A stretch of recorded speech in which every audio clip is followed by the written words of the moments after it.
Hey everybody, Chad Hyams here, author of Achieve Your Apex and host of the Achieve Your Apex podcast.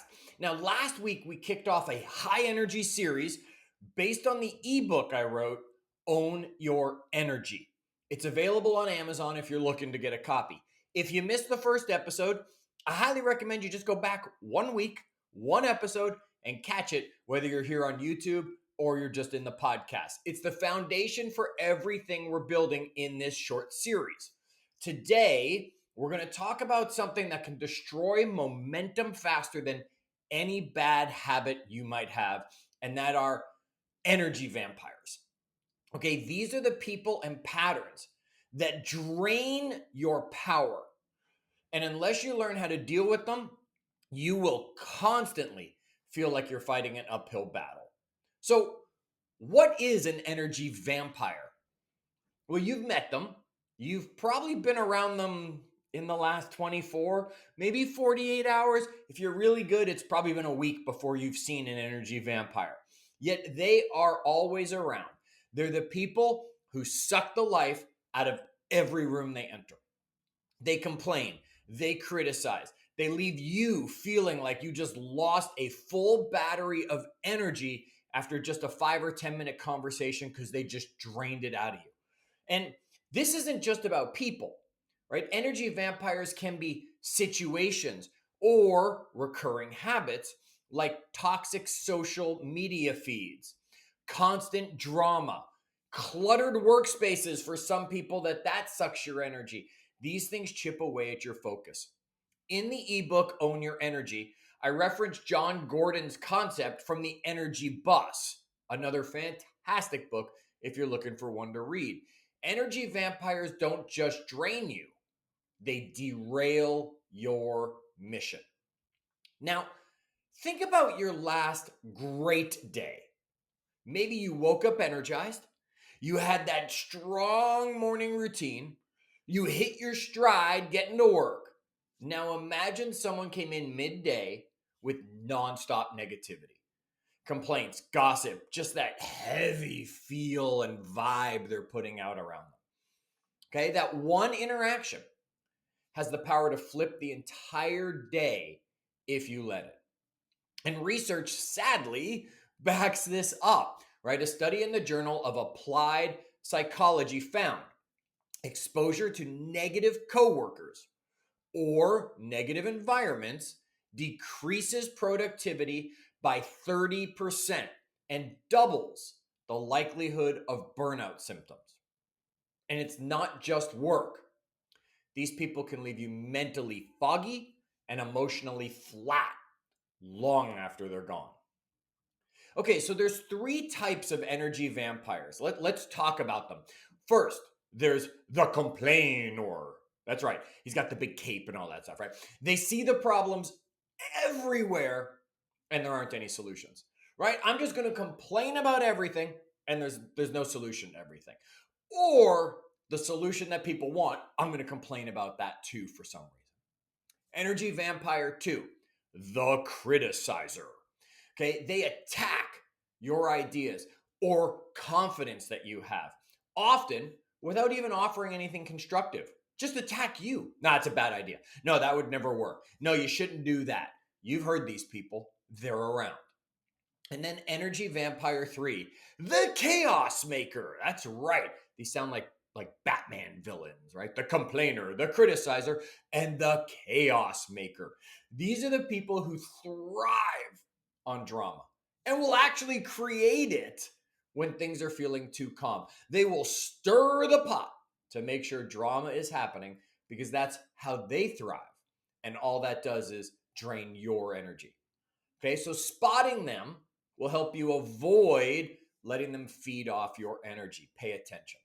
How do we do it? We set boundaries so we can protect our energy. The most powerful skill you can develop, if someone's negativity starts, redirects, or excuse yourself from that situation, get away from it. Once their negativity starts, you've got to change the conversation or just get out of it, right? I can't focus on that right now is a simple line that'll create space. I'm sorry, I can't focus on that right now. Right? That will either move them on or change what they're talking about. You must have boundaries. 2, you have to manage access because not everyone deserves full access to your time or your mental space. Be selective who they are. If someone is a repeat drainer, limit how often you engage with them. You don't have to put up with them having as much time as the other people in your world. Next, you got to refill faster than you drain. So as your battery is being sucked dry, you've got to be charging that battery back up at the exact same time. If an unavoidable interaction is going to drain you, like that tough client or that coworker or that situation, okay, schedule a booster right after it. Maybe you want to go for a walk to then have survived it, clear your head, get some time in nature. Maybe you want to call somebody who you know always lifts you up because they're a charger in your world. Maybe you want to listen to some music that lifts you up. Whatever that is, schedule a booster right after it. And audit your digital space, folks, because social media can be an energy vampire. Heck, so can podcasts. You might be listening to some that are all about complaining and be like, why am I listening to this podcast? Hopefully not this podcast. Okay. Check those things, your news cycle that flowing on your social media or just on your phone that you check, those toxic comment sections that you're looking at, that doom scrolling that you'll get into, just cut that stuff off. Make sure your feed is filled through the algorithm with people that bring you energy, not people that sucks the energy.